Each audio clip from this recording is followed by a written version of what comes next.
everybody, Josh here from Help HQ. Today we're going to be talking about the Alienware 510K gaming keyboard and the 510M gaming mouse right after this.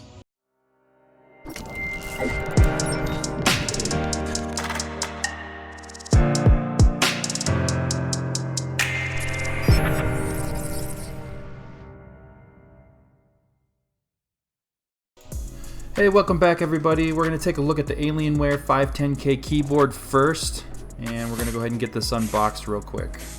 Bear with me, I'm trying to do this one-handed.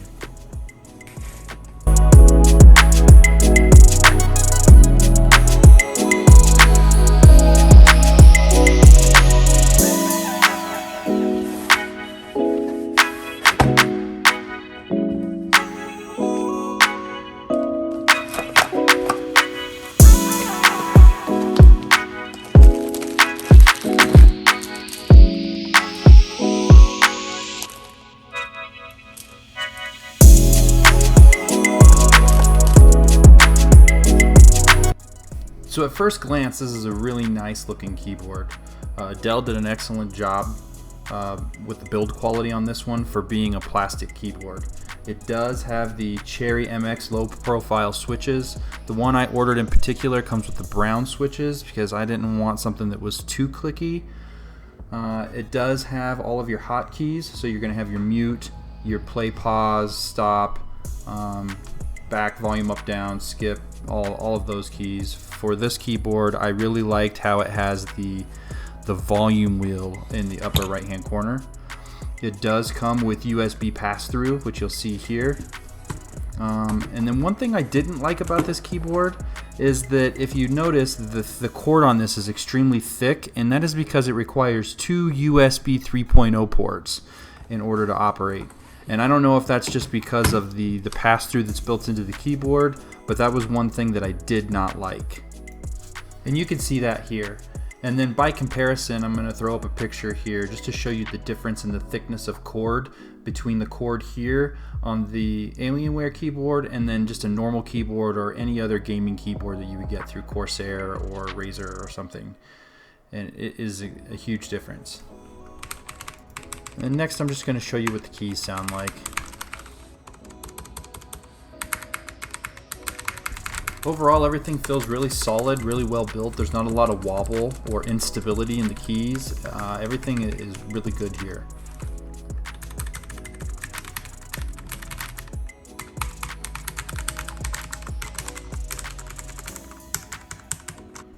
Next, we're just going to jump into what some of the colors look like when the keyboard is actually powered on and illuminated.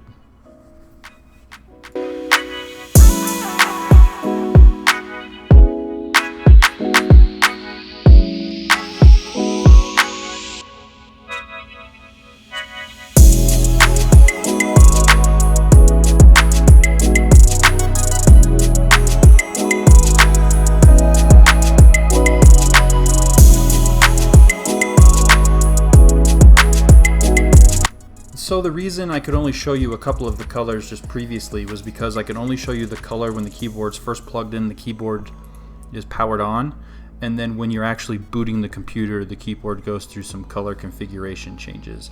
And that's because I couldn't get the keyboard to work at all.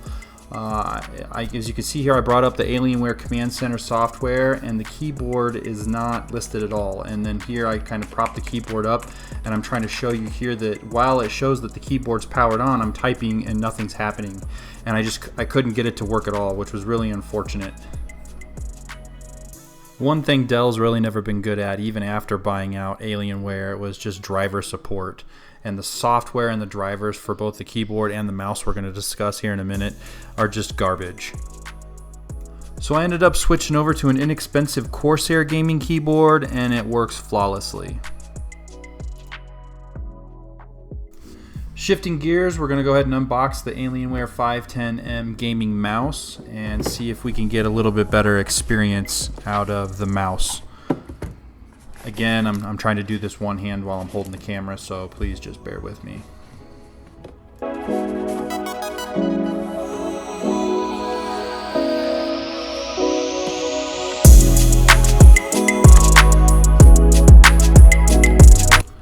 First impressions right off the bat is this looks like a well-built mouse, just like the keyboard. It feels good in the hand. I liked the grippies that they built into the left-hand side. There's like a little rubber spot where you can rest your thumb below those 3 buttons you see there. I really like that. Then there's 2 additional buttons built into the left mouse button. That's nice. The wheel feels good. Overall, it's a really solid build. I'm going to go ahead and show you all the different angles of the mouse real quick, and then we'll get this hooked up and see if we have better luck.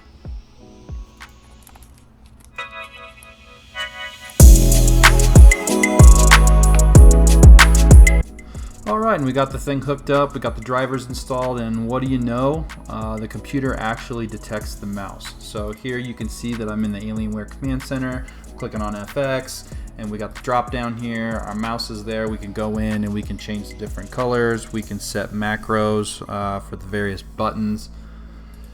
And overall, it seems to be working fine. And just to show you real quick that we can change the color configuration on the mouse. I don't know how well this is showing up in the camera, but we are able to go in and configure the mouse to be whatever color we want. And you can isolate, so you can change the Alienware logo to one color, and you can also change the light bar behind the scroll wheel to a different color if you like.